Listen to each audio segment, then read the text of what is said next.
السلام علیکم ورحمۃ اللہ وبرکاتہ۔ شروع کرتے ہیں ایک نیا ویڈیو اسلامک ٹاپک پر، آئیے سنتے ہیں۔ حاضرین گرامی، السلام علیکم ورحمۃ اللہ وبرکاتہ۔ میں نے معذرت کر لی تھی، مگر احباب کا حکم ہے تو آپ کی خدمت میں حاضر ہو گیا ہوں۔ ابھی آپ تمام مقررین کی گفتگو سماعت فرما رہے تھے، 2-4 منٹ آپ مجھے برداشت کر لیں۔ ہو سکتا ہے کہ میرے مزاج سے آپ کا مزاج ہم آہنگ نہ ہو۔ میں جہاں مولوی اور قاسمی ہوں، ساتھ ساتھ میں جوڈو کراٹے یا تائیکوانڈو کا بھی ٹیچر ہوں۔ ابھی جتنے میرے احباب نے گفتگو کی ہے، گاؤں میں ہے، بہت ٹھنڈا لگ ان رہا ہے۔ سب کی باتوں کی بھرپور تائید کرتا ہوں کہ ہمارے ملک میں امن و شانتی پیدا ہونا چاہیے اور پیغام دینا چاہیے، کوئی اس میں شک نہیں۔ اللہ ہمارے ملک میں امن شانتی قائم پیدا کرے، مگر اللہ کے نبی صلی اللہ علیہ وسلم فرمایا ہے کہ تم مظلوم کی بھی مدد کرو اور ظالم کی بھی مدد کرو۔ مظلوم کی مدد ہے کہ آپ کو ظلم سے بچا لیں آپ، لیکن ظالم کی مدد کی جب بات آتی ہے تو ہم سب کے منہ میں دہی جم جاتی ہے، خاموش ہو جاتے ہیں۔ ہمیں وہ صلاحیت نہیں، وہ حوصلہ، وہ عزم نہیں۔ امن و انصاف کی اپیلوں سے فیصلے نہیں ہوتے، امن و انصاف کی اپیلوں سے فیصلے نہیں ہوتے۔ عزم کا بھی حصہ ہے زندگی بنانے میں۔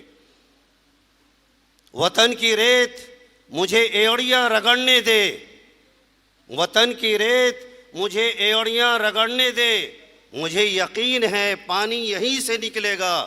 نہ ہم سفر، نہیں تالی نہ بجائیے، نہ ہم سفر نہ کسی ہم نشی سے نکلے گا، نہ ہم سفر نہ کسی ہم نشی سے نکلے گا، ہمارے پاؤں کا کانٹا ہمیں سے نکلے گا۔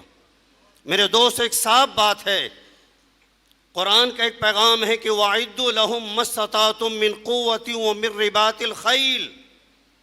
مسلمانوں، جان اللہ نے دی ہے، کھاتے ہو جان بچانے کے لیے، کپڑے پہنتے ہو جان بچانے کے لیے، گھر بناتے ہو جان بچانے کے لیے،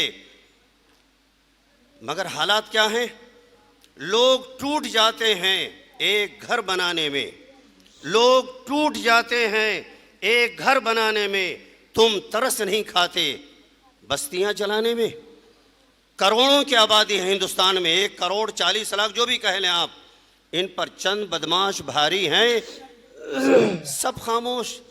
آنسو پوچھنے کے لیے دنیا ہے ہمارے لیے، مگر قرآن نے پیغام دیا تھا، علماء کی موجودگی میں کہہ رہا ہوں، اگر میں غلط ہوں تو اسی برسر محفل میری رہنمائی کی جائے۔